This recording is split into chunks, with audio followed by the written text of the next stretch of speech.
Welcome to today's podcast interview. I brought on Judy Kane. Judy, welcome. Thank you. I'm glad to be here.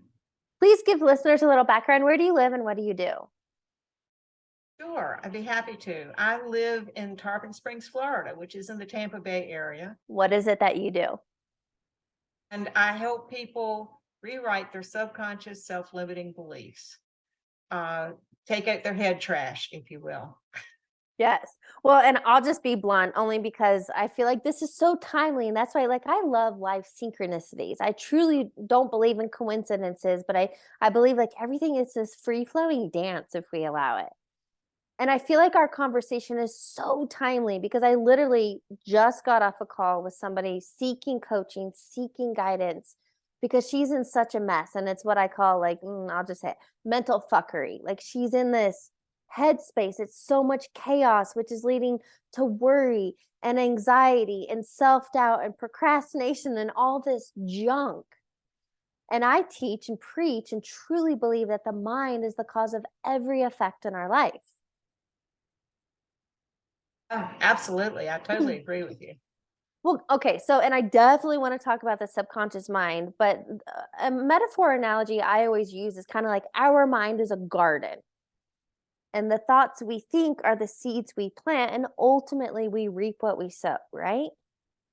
Yeah, absolutely. The subconscious forms your perception of reality, which then is your reality, actually.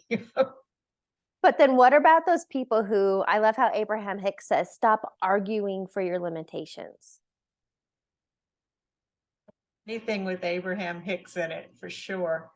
I don't think you need to argue with them, but there are opportunities for changing them, right? Because they don't always support your conscious goals. So if you're not achieving your conscious goals, you've got these beliefs that are competing with that and not supporting. And so I'm so visual. The visual I always like to use is what you just said, the conscious mind. So if we think of an iceberg, right? Our Yes. conscious mind. Now, I'm just going to explain what I understand. I'd love for you to deep dive.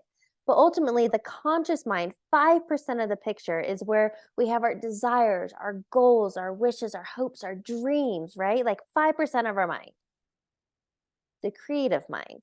But below the surface, our subconscious mind is 95% running the show. So what you're saying is if you have, let's talk money, right? I think that's the easiest one for people to grasp. If you have a desire for more money, which really you're just seeking freedom, right? But if you have a desire for more money and you are broke, in debt, going through life's motions, no matter what you do, you can't seem to get ahead or get your head out of water, right? Right.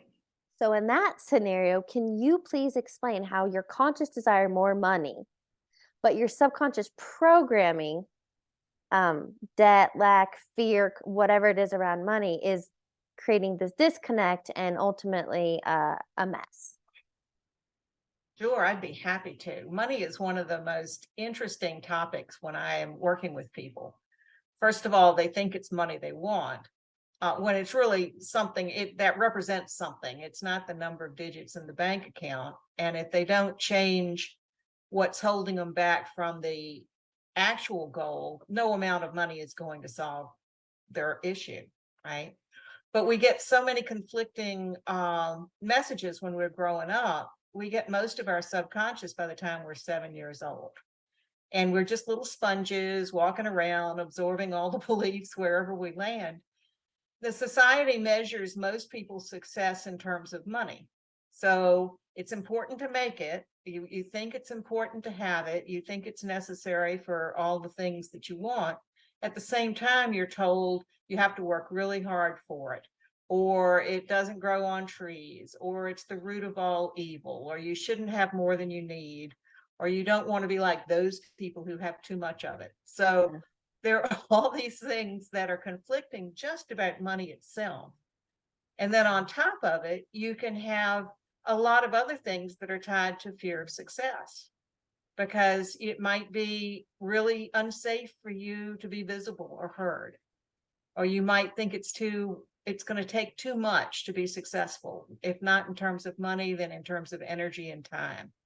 So there are all these beliefs that can be protecting you from that unwanted outcome of success, money, the things you think you want. And they're 95% of what controls what you do. So unless you're focusing consciously on what you're doing, it's your default mode. Yeah. Okay. Default. Something I wrote down while you were sharing that is this. Like when you said, and I have seen this, a lot of people feel that their quote self-worth is tied to their bank account. So now they have a desire for more money, but they feel so unworthy because their bank account isn't as much as they would want. So now hopefully listeners can see that disconnect. I feel unworthy. So subconsciously, my programs, my beliefs, I'm unworthy. But I have this conscious desire for more money. So I can go out and work harder and work 2 jobs, and we're still going to self-sabotage, right? Because we feel unworthy at the core. Absolutely. That's another big thing that comes into play. And I've seen other people that you'll see them, they'll make just enough. Yeah. They can make what they need, but if they make more than that, something comes in unexpectedly and takes it away, right? They never can accumulate more than that base level need of what they have to have. And frequently that's a belief that it's not okay to have more money than you need. And could be because it's dangerous to have too much money. It could be because you don't deserve more money. There are a lot of reasons for that, but it's an interesting situation I've seen with so many people. Well, I think here's a great example to give. 70% of lottery winners blow it all, lose it within the first 3 to 5 years. So somebody with a programming, I love how Ed Milet talks about it as like a thermostat. So if our internal thermostat, our belief system is set at 75 degrees, that's where we're worthy, that's, quote, comfort zone. But life happens outside of us to better that, to bring it up to 90 degrees, 100 degrees.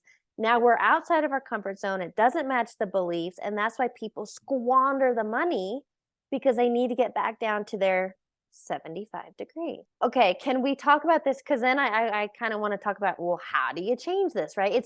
I believe the first step is change is becoming aware. So we know, something I offer on my website is what I call the life assessment. And that's just a free resource to give people, where are you dissatisfied? Is it money, relationships, at work, the mental health piece? And I see often, especially lately, a ton has come through.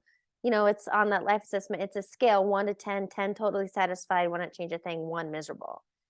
And people's romantic relationships are coming through and they're ranking them at a 1. So can we talk about subconscious programming as it relates to relationships? Oh yeah, that's always interesting. I've worked with people frequently where they have a pattern, and we're always talking about patterns here. One Yeah. situation doesn't mean you've got subconscious beliefs that are working against you, but when it's a pattern, if you have the same pattern in your romantic relationships, you need to look to see what might be causing that. And sometimes it's just copying what you've seen when you grow up, right? It's the relationship that might not be good, but it's what you're comfortable with. And people don't like to get out of their comfort zones very often. Yeah. But if this relationship is not supportive, is not loving, then there's probably some self-worth beliefs of your own that are not showing people how they need to be treating you. It's the priorities you set, the boundaries you set, that your willingness to put your stuff aside and only pay attention to somebody else's. A lot of those beliefs come in there. And when you're in a relationship, even if the other person is not doing what you think they're doing, if that's the way you see it, it's your reality.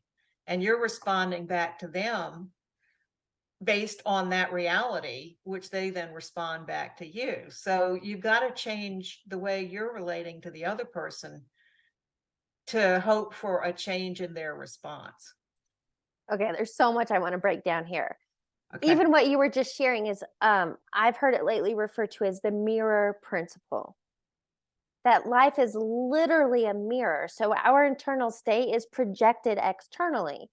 So look, if we have those beliefs, conscious and subconscious, not worthy, not enough, that's why the external, the mirror, the bank account is showing our worthiness scale, right? Yeah. I love how, and I first heard this through Dr. Joe Dispenza, but he says we don't attract what we want, we attract what we are. And I think that's another thing of showing that, okay, if our perception is creating reality, it's not about changing relationships or changing jobs or whatever. Because trust me, I chased that shiny object syndrome. I realized I was the common denominator. And until I change, and I'd love to give, rather than hypotheticals, I'll give a real life example, my own personal one. So I don't know when I finally hit this, maybe like 29 or 30 years old. I was at a Tony Robbins event where we were at the end of Leadership Academy going through this guided meditation. Like, it was deep. And for me, I'm very visual. And so I had this whole scene come in. It was amazing. But I realized, and I took full responsibility, I kept going from relationship to relationship, same experiences, different face. And then I had to be like, well, what's the common denominator? It was me. So long story short, I came to a realization, and that's why it's like, some people talk about inner child healing, but it's like I had to get down, and that's what happened in this guided meditation. I got down and hugged, literally, I think it was like my 4-year-old self. She came to me in this wide open field. It was this amazing, like a movie scene. But ultimately, that little girl didn't know any better. But I created beliefs that I wasn't worthy and deserving of a male's time and attention because my dad worked so much. So I created those beliefs of a young girl not worthy and deserving of a man's time and attention. So who did I attract in all of my years of dating? It was emotionally unavailable workaholic men. That's who, until I became so aware of this. And I was like, well, that's BS, right? Rewriting your belief systems. And I would love to discuss different ways we can reprogram. I know you're really big into Psych K, but we can change these beliefs. And when we change our beliefs, we change the outcome. What is another common theme you see with individuals? I know here are some big symptoms I see, and I believe that these are symptoms of our belief system. So symptoms are self-doubt, imposter syndrome, procrastination. And people think, well, I'm not good at time management. So can we talk about these symptoms versus the real true cause of the pain points? Sure.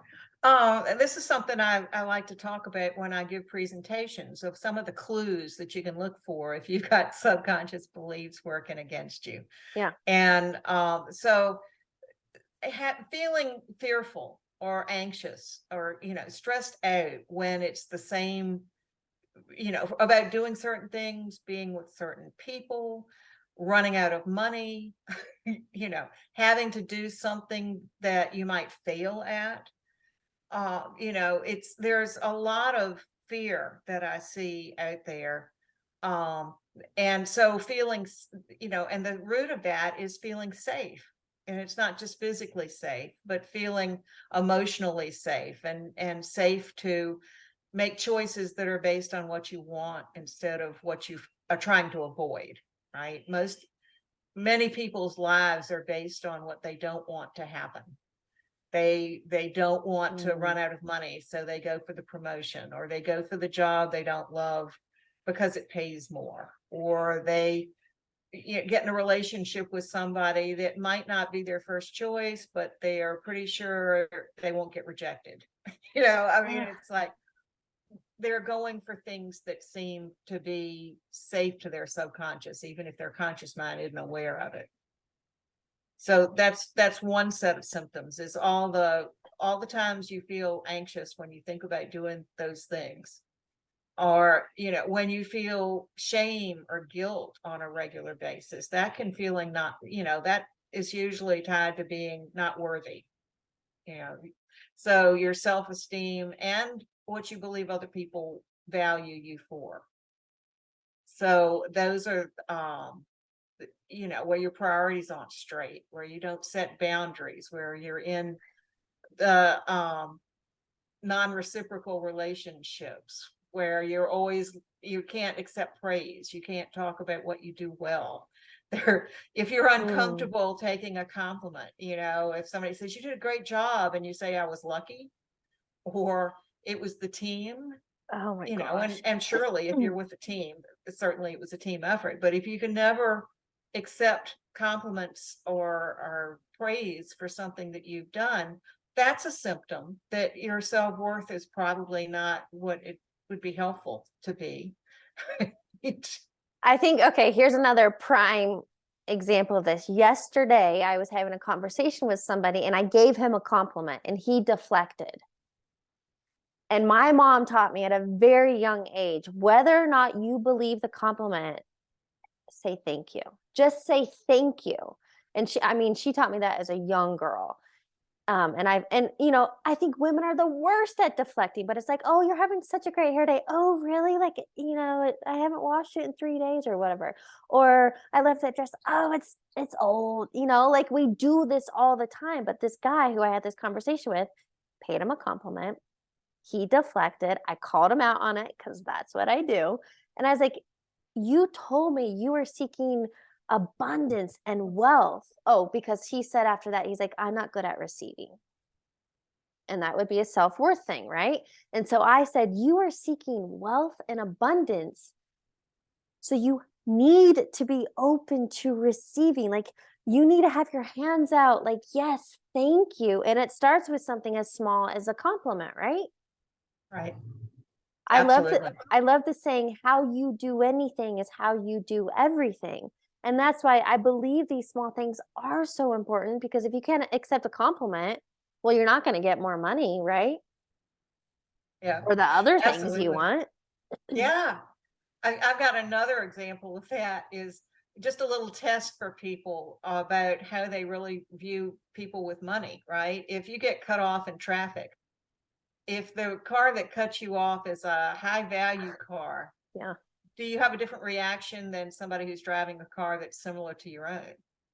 And if you think less of the driver, like they may feel entitled or some other characteristic that you attribute to them, you might not have a high opinion of people who have money. And if that's true, your subconscious is not going to let you have or keep that money because it doesn't value people who have it.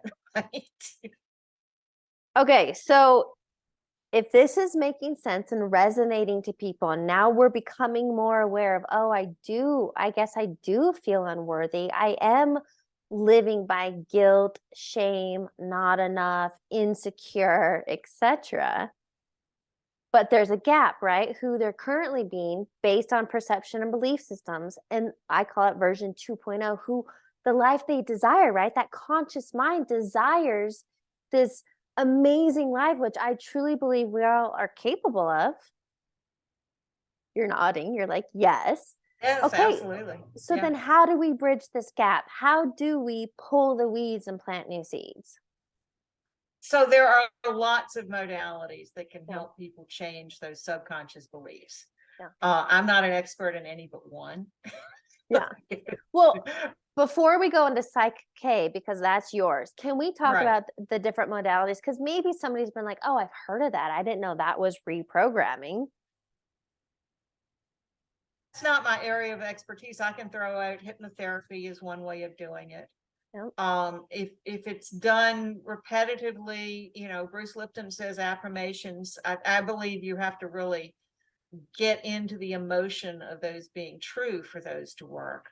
Yep. Um, and there's so many others that I'm not going to list, but there are lots of practitioners out there. And if anybody's curious, I think Bruce Lipton has a really good resource list that's on his website and in the back of any of his books Yeah. that lists a whole bunch that he has vetted that he thinks are effective. Yeah. And I'm assuming he keeps those up to date, but Well, and there are. Yeah, go ahead. I love Dr. Bruce Lipton and what he shares for anyone new to him, but I've definitely talked about him before.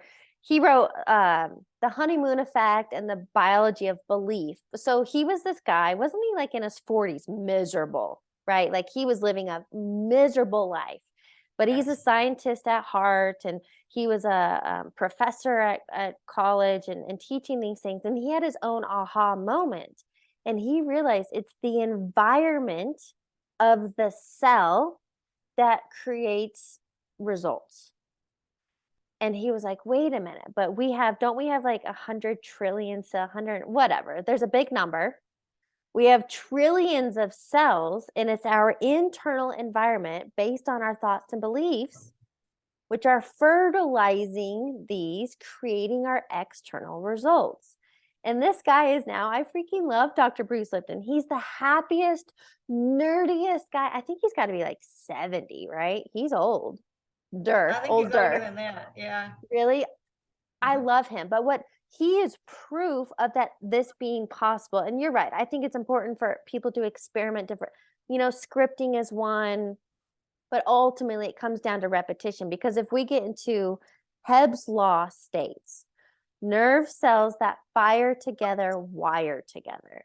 And I'll just give you an example that something like it just came clear for me, and I like to make things very simple. If we have these deep rooted beliefs in our subconscious, unworthy, not enough, because that happened from 0 to 7 and then onward, right? Yep. We have like Texas sized freeways of these disempowering beliefs running the show, but consciously we want something else. And so, what I've learned through Hebb's law, nerve cells that fire together wire together. That's why repetition is key. At first, with a new belief, it's like being in the Amazon jungle with a machete trying to like pave just a dirt road, right? But ultimately, over time, this new belief, and you are 100% right, affirmations alone are not enough because that's the conscious mind.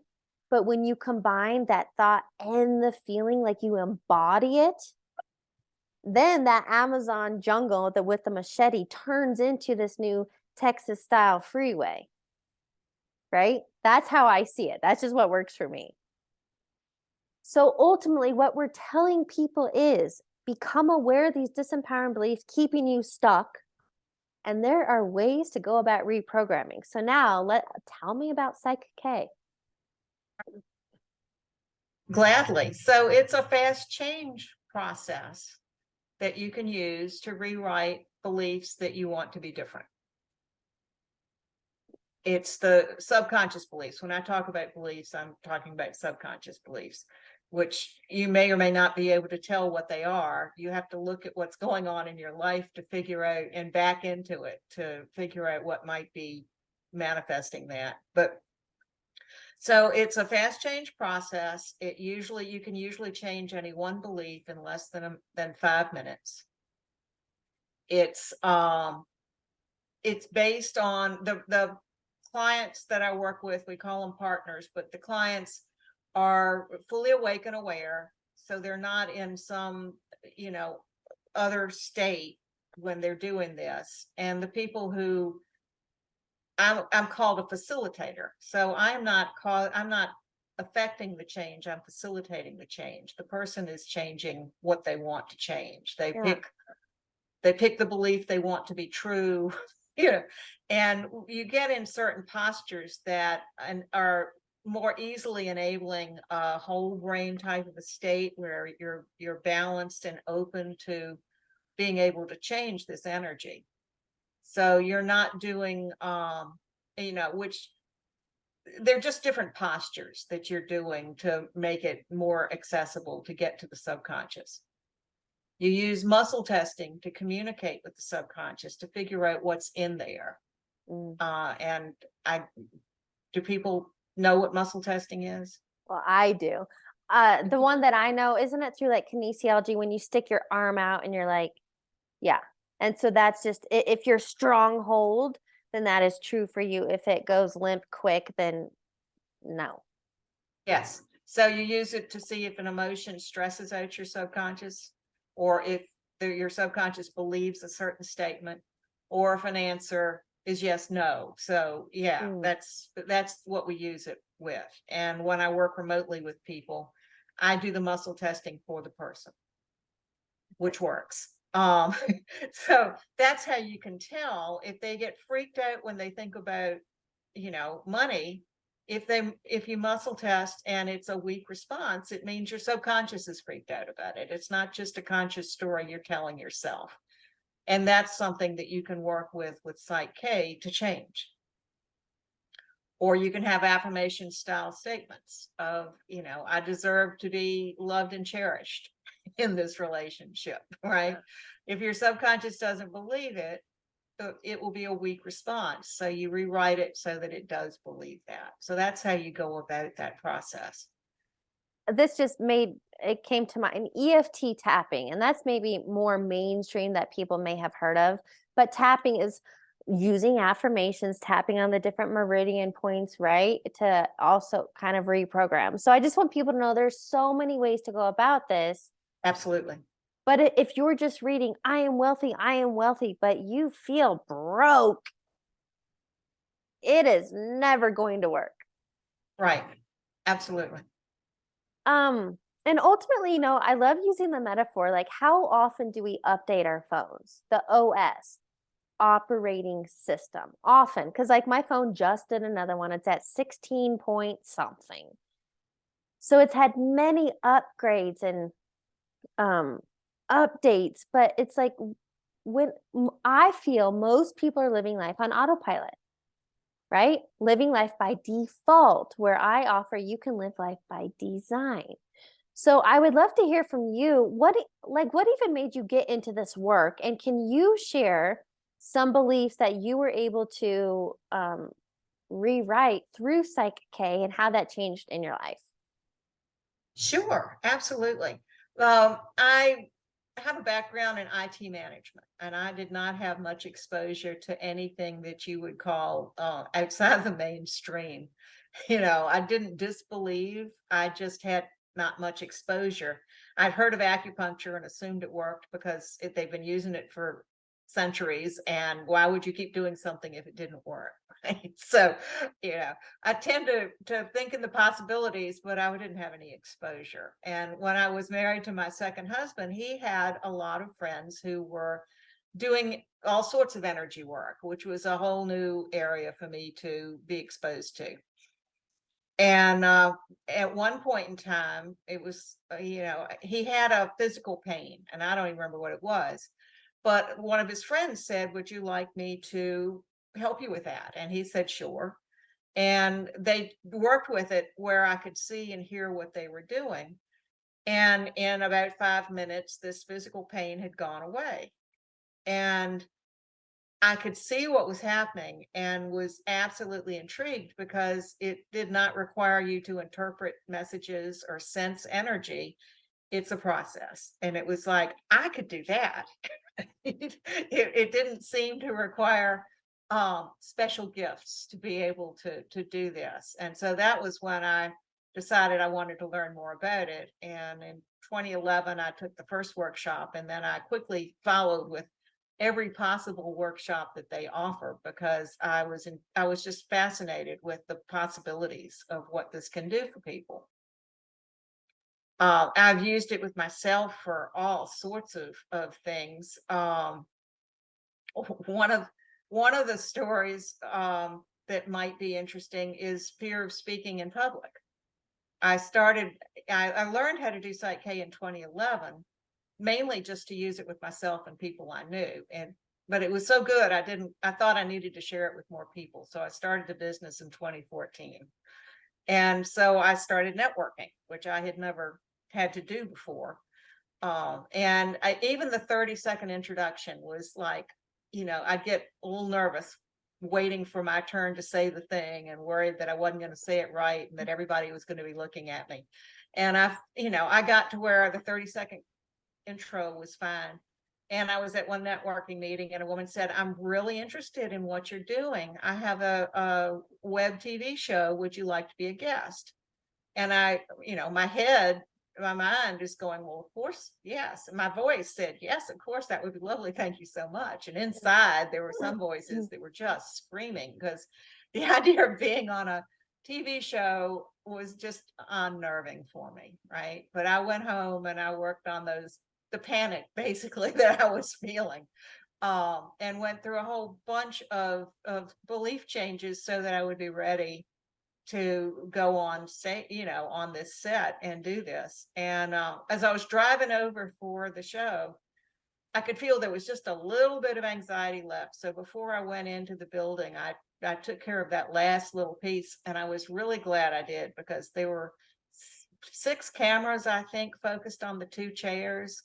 They were, it was like, highly visible stuff. One of them was apparently something called bid chat, where people could stop you mid-sentence. If they pledged money, you had to answer whatever they asked, which nobody did that. But if I had not taken care of the anxiety, it would have been painful for the host, the audience. For me, it would have been very obvious that I was a real nervous person there, and this was comfortable. I looked at it afterwards. I was really pleasantly surprised at my composure. So that was a big one that I changed for myself. Was the underlying belief you didn't want to be seen? Sometimes you don't even need to know what the belief is. Yeah. You definitely don't need to know where it came from with Psych K. So it's a Yeah. really gentle way of working with things that maybe were traumatizing from childhood or later, because you don't need to know. If you do know, I don't need to know. So you don't have to go back and find words to put there. You're just working with what is there now. Yeah. And you can work with the affirmation style statements as single beliefs, but you can also transform an emotion, just which is a bucket of beliefs that you don't need to dissect. So when I was working with myself for this particular case, I was just transforming that panicked feeling that I had every time I thought about being on camera. Yeah.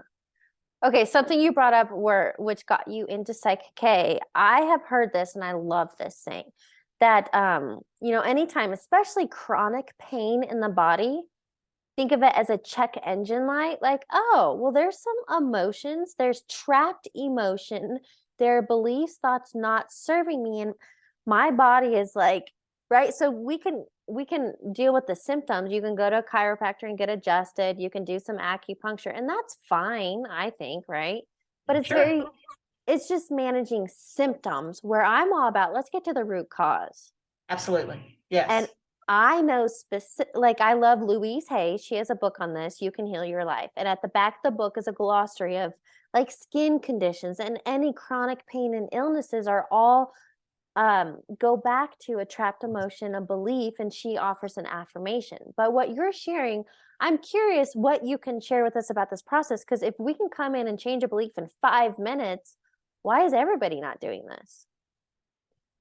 Know why everybody is not doing this.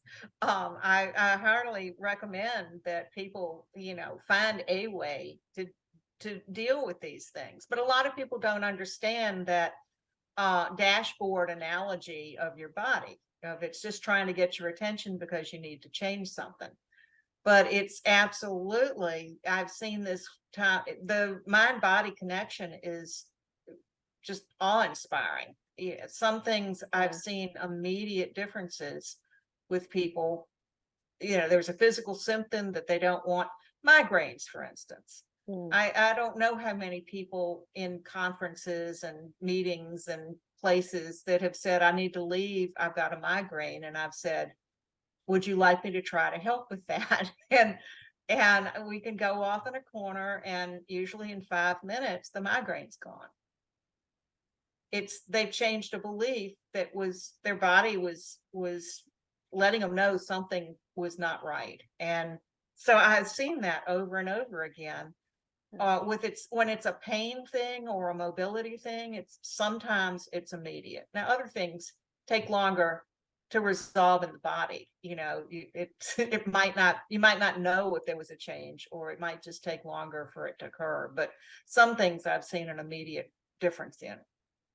Question that just came to mind. Now, I had Dr. Gabe Roberts on my podcast a few months ago, and I still follow his content. I love his stuff because he talks all about the subconscious mind. But something he does, pretty sure it's called HMT, holographic manipulation therapy. And it sounds very similar to you. And he said, like, he charges a lot of money, but like in an hour session, he can like major transformations for people.